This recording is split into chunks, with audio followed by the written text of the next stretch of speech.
Hello friends, welcome back to my new YouTube video. Today I am going to discuss endangered species. आज मैं discuss करूँगी कि basically endangered species होती क्या हैं और हमारे मुल्क में वो endangered species यानी कि पाकिस्तान में species endangered की रीज़न क्या है, आखिर species endangered क्यों हो जाती हैं। तो चलिए जी स्टार्ट करते हैं। सबसे पहले endangered species.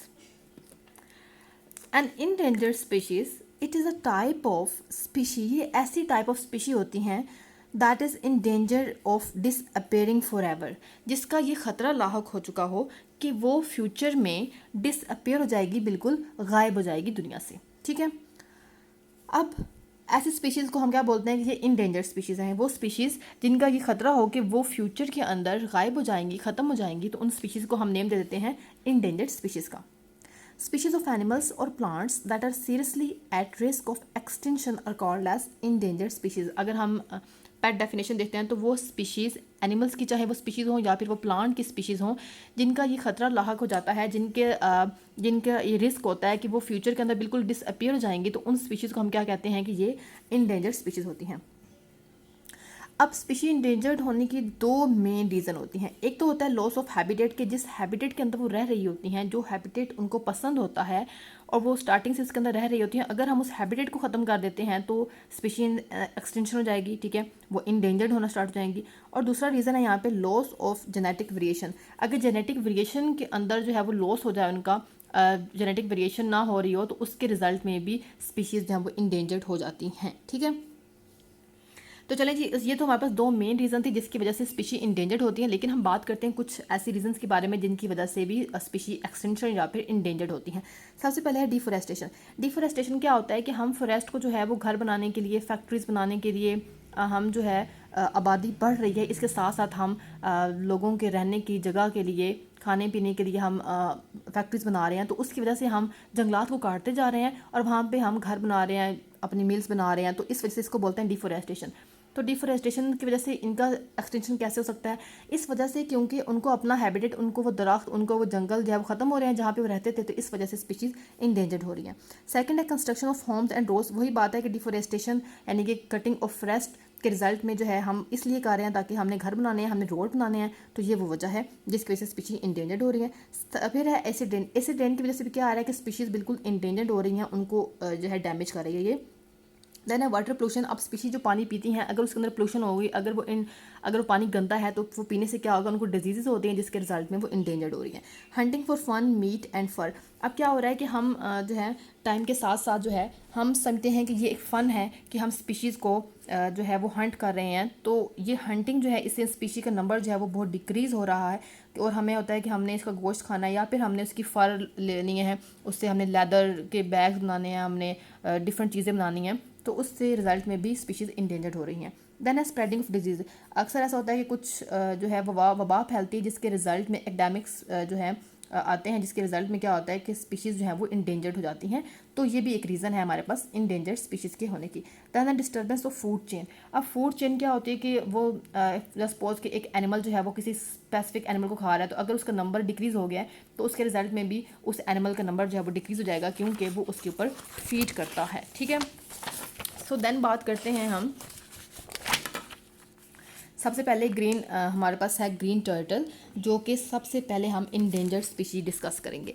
ग्रीन टर्टल को हम साइंटिफिक नेम जो है वो चिलोनिया माइडैस भी कहते हैं। ठीक है, अब इनका हैबिटेट क्या होता है कि पाकिस्तान की जो बीचेस हैं वो इनकी इंपॉर्टेंट नेस्टिंग ग्राउंड है ग्रीन टर्टल्स का। कि ग्रीन टर्टल्स क्या करते हैं कि वहाँ पर आके जो इनकी फीमेल्स होती हैं वहाँ पे वो एग्स ले करती हैं, या फिर उनका वो नेस्टिंग ग्राउंड हम सिंपली कह सकते हैं। ठीक है, हर साल क्या होता है कि थाउजेंड्स ऑफ फीमेल जो होती हैं ग्रीन टर्टल की यहाँ पे बीचेस पे आती हैं। ठीक है, हॉक्स बे और and sand spits of the coast of Karachi to lay the eggs. ठीक है, और कराची की जो सैंड स्पिट जो है कोस्ट है, साहिल, समुद्र का साहिल है, वहाँ पे आती हैं ये बहुत सारी फीमेल टर्टल्स और वहाँ पे वो अपने अंडे देती हैं। ठीक है, अब क्या होता है कि उसके अलावा जो है वो और पाकिस्तान की बहुत सारी कोस्ट जो हैं, ठीक है, वहाँ वो भी इंडिकेशन है कि वहाँ पर भी ये ग्रीन टर्टल्स आती हैं और अंडे देती हैं। ठीक है, बलूचिस्तान प्रोविंस के अंदर जो है वो मकरान कोस्ट जो है वो फेमस है कि वहाँ पे ये ग्रीन टर्टल्स अंडे देती है। इस तरह से जो है और भी बहुत सारी टर्टल्स हैं जहाँ वहाँ पे आती हैं और अंडे देती हैं। ठीक है, अब मसला क्या है, इनको थ्रेट क्या है, तो अंडे तो दे रही हैं वो, तो अंडे भी बहुत ज़्यादा देती हैं, ठीक है, बहुत सारे एग्स ले करती हैं। थ्रेट ये है कि बहुत सारे जो स्ट्रे डॉग्स होते हैं, जो कि आवारा कुत्ते होते हैं, ठीक है, वो इनके बहुत सारे एग्स जो है वहाँ पे जो पड़े होते हैं वहाँ पे साहिल समंदर पर, तो उसको खा जाते हैं। कुछ जो एग होते हैं वो इस तरह इस वजह से डिस्टर्ब हो जाते हैं कि वहाँ पे क्या होता है कि लोग चल रहे होते हैं, ठीक है, लोग सैर तफरीह के लिए आते हैं, तो उसकी वजह से भी क्या होता है कि वो एग जो है वो हिल जाते हैं, वो मेच्योर होने से बिल्कुल फेल हो जाते हैं। उसके अलावा हंड्रेड्स ऑफ एग ऐसे जो होते हैं, हैचलिंग्स जो होते हैं, जो छोटे छोटे बच्चे होते हैं उनके अंडों में से निकलते हैं, वो हर साल मर जाते हैं। क्यों? क्योंकि वहाँ पे गाड़ियाँ चल रही होती हैं, ठीक है, वहाँ पे जो है वो हॉर्स राइडिंग हो रही होती है, तो उनके पाँव के नीचे आते हैं वो और वो मर जाते हैं, ठीक है। इस वजह से क्या हो रहा है कि उनका नंबर जो है वो डिक्रीज़ हो रहा है, ठीक है। उसके अलावा भी बहुत सारे जो हैं वो उनको जो है थ्रेट्स हैं, जिसमें से सबसे पहले बीच की डेवलपमेंट आती है। बीच की डेवलपमेंट के ड्यूरिंग भी जो है वो उनकी डेथ हो जाती है, फिशिंग एक्टिविटी हो रही है, और नॉइस जो है वहाँ पे जो आसपास के जो गाँव होते हैं वहाँ से इतनी डिस्टर्बेंस होती है, इतना नॉइस होता है, जिसकी वजह से भी जो है ये टर्टल्स के जो बच्चे हैं छोटे छोटे, ठीक है, उनके जो हैचलिंग्स हैं, न्यू हैचलिंग्स होते हैं, वो वहाँ पे इनकी डेथ हो जाती है, जिसकी वजह से ग्रीन टर्टल का नंबर जो है वो डिक्लाइन कर रहा है, ठीक है। आगे जी हम बात करते हैं कंजर्वेटिव स्टेटस का, कि हम इसे कैसे कंजर्व कर सकते हैं, कंजर्व हो रही है। तो सिंध वाइल्ड लाइफ डिपार्टमेंट जो है वो WWF पाकिस्तान के साथ जो है मिलकर कैलोब्रेट करके जो है वो काम कर रहा है इस प्रोजेक्ट के ऊपर, ताकि वो जो टर्टल हैचलिंग्स जो हैं उनको अरेबिया सी तक जो है वो आराम से पहुंचा दें, वहाँ पे रिलीज़ कर लें। और ये 1980 से ये काम हो रहा है, जिसकी वजह से ग्रीन टर्टल्स का नंबर जो है अभी भी नॉर्मल है, ठीक है। ग्रीन टर्टल्स नेस्ट जो हैं उनको थ्रू आउट द ईयर जो है वो अंडे देती रहती हैं, ठीक है। और उसके बाद क्या होता है, ज़्यादातर जो वैसे वो अंडे देते हैं जिनका स्पेसिफिक टाइम होता है, तो वो बिटवीन जुलाई एंड दिसंबर, जुलाई और दिसंबर के दरमियान में जो है वो ज़्यादातर अंडे देती हैं। उसके अलावा वैसे नॉर्मली जो है वो थ्रू आउट द ईयर जो है वो अंडे देती रहती हैं, ठीक है। उन एग्स को फिर क्या करते हैं कि ये दोनों जो डिपार्टमेंट्स हैं, WWF और वाइल्ड लाइफ सेंट डिपार्टमेंट जो है, ये उन एग्स को जो है वो केयरफुली उठा लेता है, ठीक है, अपने टैंक्स में रख देता है, ठीक है। उसके बाद जब उसमें से बच्चे निकलते हैं, छोटे से हैचलिंग निकलते हैं, तो उनको क्या करते हैं कि अरेबिया सी तक जो है वो आराम से जो है पहुंचा देते हैं, ताकि उनका नंबर जो है वो डिक्रीज ना हो, ठीक है। सेकंड हम बात करते हैं houbara bustard, second endangered species. Houbara bustard को हम सिंपली कहते हैं क्लैमिडोटिस एंड्यूलेटा, ठीक है। अभी साइंटिफिक नेम जो होते हैं ये इंपॉर्टेंट नहीं है, ठीक है, अगर आप चाहें तो इसको स्किप भी कर सकते हैं, ठीक है। हैबिटेट क्या होता है, अगर आप देखें, ये देखें, आपको नजर आ रही होगी होबारा बस्टर्ड की पिक्चर, ठीक है। तो इसकी डिस्ट्रीब्यूशन क्या है, तो ये मिडल ईस्ट से सेंट्रल एशिया और सेमी एरिड एरिया तक जो है वो फैली हुई है, इसकी डिस्ट्रीब्यूशन इतनी ज़्यादा है, ठीक है। हमें ये बात पता है कि होबारा बस्टर्ड जो है ये एक माइग्रेटरी बर्ड है, ठीक है। और ये पाकिस्तान के अंदर हर साल आता है। कब आता है? नवंबर और दिसंबर में आता है। और आता है कहाँ से है? मंगोलिया, साइबेरिया और सेंट्रल एशियन रिपब्लिक्स जो है विंटरिंग के लिए बेसिकली। अभी होबारा बस्टर्ड पाकिस्तान के अंदर हर साल क्यों आता है? विंटरिंग के लिए आता है, ठीक है, पाकिस्तान के अंदर, ठीक है। और ये प्रेशियस बर्ड है, इसलिए इसको सिंपली हम जो है पाकिस्तान के अंदर बलूचिस्तान का प्रोविंशियल बर्ड भी कहते हैं, ठीक है। ये एक इंपॉर्टेंट पॉइंट है कि होबारा बस्टर्ड को पाकिस्तान के अंदर जो है वो बलूचिस्तान का प्रोविंशियल बर्ड भी कहा जाता है।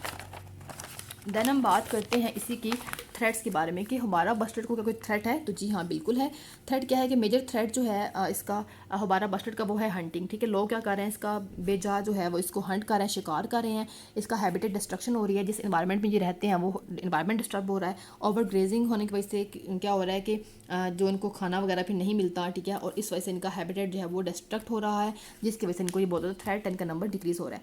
अच्छा, ये उस पर कंजर्वेशन भी है, जी हाँ बिल्कुल, इनको भी कंजर्व किया जा रहा है, ठीक है। तो एशियन होबारा बस्टर्ड जो है उसको वल्नरेबल स्पीशी कह दिया गया है, ठीक है। और IUCN, ठीक है, कि रेड लिस्ट में इसका नेम दे दिया गया है कि ये वल्नरेबल स्पीशी है, ठीक है, आप इसको हंट नहीं कर सकते। As per third schedule of Balochistan wildlife act, आपको पता है कि बलूचिस्तान वाइल्ड लाइफ शेड्यूल का जो थर्ड एक्ट है उसमें जितने भी बस्टर्ड हैं, होबारा बस्टर्ड जितने भी हैं, उनको जो है वो प्रोटेक्टेड एनिमल्स कह दिया गया है, ठीक है। और एग्जाम्पल मीन क्या है कि animal which shall not be hunted, kill और कैप्चर, ठीक है। तो प्रोटेक्टेड एनिमल्स उनको कहा जाता है जिनको लिए खास मना किया जाता है कि ना उनको आप शिकार कर सकते हैं, ना उनको आप किल कर सकते हैं, ना ही आप उनको पकड़ के रख सकते हैं। तो इस वजह से जो है इसको इस तरह से इसको कंजर्व किया जा रहा है पाकिस्तान में, ठीक हो गया।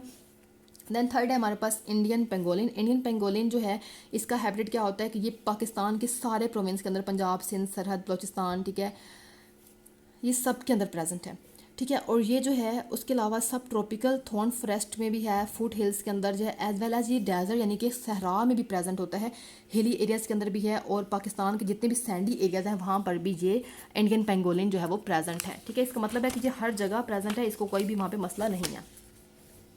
अब थ्रेट इसको भी है जी, बिल्कुल बिल्कुल ये भी, क्योंकि एक इंडेंजर्ड स्पीशीज़ है, इसको भी थ्रेट है। वो थ्रेट क्या है इसको कि इसको जो है इसके फ्लैश यानी कि इसके गोश्त की वजह से, ठीक है, उसके बाद इसके स्केल्स, इसकी बॉडी के ऊपर जो छोटे छोटे स्केल्स हैं उसकी वजह से, इसकी स्किन की वजह से जो है इसको एक्सपोलिएटेड किया जा रहा है, इसको जो है तबाह किया जा रहा है, इसको इलीगल जो है इसको किल किया जा रहा है, ठीक है। तो इसकी जो इलीगल डिमांड जो है पिछले 20 सालों से इतनी बढ़ती जा रही है, क्यों, इन वजह से इसको यूज़ किया जाता है, ठीक है। तो पॉपुलेशन जो है इसका डिक्लाइन हो रहा है क्योंकि इसकी हंटिंग बहुत ज़्यादा की जा रही है, तो इस वजह से इसको रोकना चाहिए, और रोकने के लिए कंजर्वेशंस की गई हैं, बिल्कुल की गई हैं, ठीक है।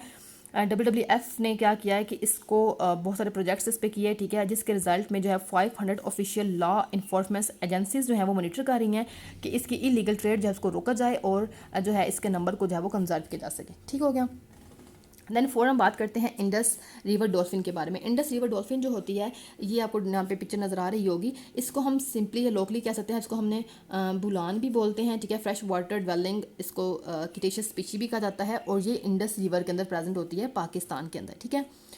उसके बाद इंडस रिवर डॉल्फिन की जो एग्जिस्टिंग पॉपुलेशन है, जो हमें पता है कि फ़िलहाल है वो तो कितनी है, 1300 डॉल्फिन हैं बिटवीन चश्मा and Kotri barrage in Indus river, ठीक है। इंडस रिवर यानी कि चश्मा और कोटरी बैराज के दरमियान जो है वो देखा गया कि 1300 तकरीबन जो है इसकी ये इंडस रिवर डॉल्फिन जो है अभी प्रेजेंट है, ठीक है।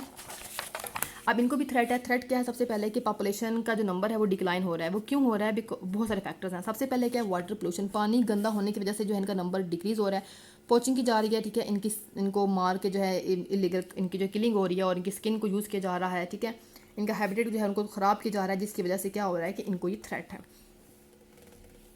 कंजर्वेशन में जो है वो सिंध गवर्नमेंट ने क्या किया कि 200 किलोमीटर स्ट्रेच जो है वो इंडस रिवर पे बनाया, ठीक है, गुड्डू और शुकर बैराज के दरमियान में, जिसको इंडस डॉल्फिन रिजर्व कहा जाता है। और ये 1974 के अंदर बना था, इसलिए बनाया था ताकि इसके नंबर को जो है वो अच्छा किया जा सके, ठीक है। और अब अप्रॉक्सीमेटली 1100 स्पेसिमेंस जो हैं इसके एग्जिस्ट करते हैं उस स्मॉल फ्रेगमेंट के अंदर, उस 2 किलोमीटर स्ट्रेच के अंदर प्रेजेंट हैं। तो ये इसकी कंजर्वेशन की है, ठीक है, सिंध गवर्नमेंट ने, ठीक हो गया।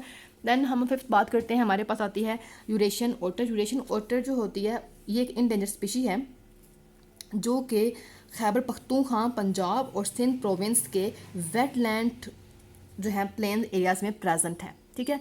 अब इस चीज़, क्योंकि इसकी स्किन जो होती है बड़ी स्मूथ कोटेड होती है, इसलिए इसको लुद्रू भी कहा जाता है सिंध के अंदर, ठीक है, और उद भालू कहा जाता है उर्दू लैंग्वेज के अंदर, ठीक है। इसके डिफरेंट नाम होते हैं। आपको पता है कि हर प्रोविंस की अपनी लैंग्वेज जो है ज़्यादातर सिंधी अलग होती है, तो उसमें इसको नेम दिया गया। आप देखिए इसकी क्योंकि स्किन जो होती है बहुत ज़्यादा स्मूथ होती है, ठीक है। अब इसका थ्रेड क्या है? इसको थ्रेड जो होती है यूरेशियन को, ये बहुत सेंसिटिव होता है कि अगर पानी की क्वालिटी बड़ी गंदी होगी या कुछ भी थोड़ी सी चेंजिंग आती है तो ये बहुत ज़्यादा सेंसिटिव है, इसलिए फ़ौरन से उसको फील करता है, ठीक है। तो अगर वाटर पोल्यूशन हो जाती है, टॉक्सिसिटी होती है, तो उसकी वजह से भी इसका नंबर डिक्लाइन करता है, ठीक है, क्योंकि वाटर पोल्यूशन जो होती है वो बेसिकली इसका मेजर थ्रेट है इस एनिमल का डिक्लाइन होने का।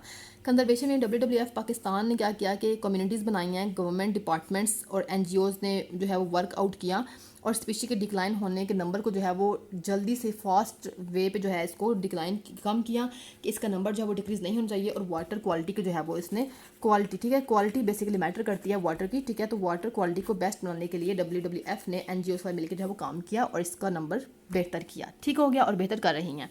सो आज हमने जो है वो पांच इंडेंजर स्पीशीज़ को डिस्कस किया है। इंडेंजर स्पीशीज़ की लिस्ट बहुत ज़्यादा लंबी है, इसलिए हम जो बाकी इंडेंजर स्पीशीज़ हैं उसको नेक्स्ट वीडियो में डिस्कस करेंगे। सो मिलते हैं नेक्स्ट वीडियो में, तब तक के लिए अपना बहुत सारा ख्याल रखिए।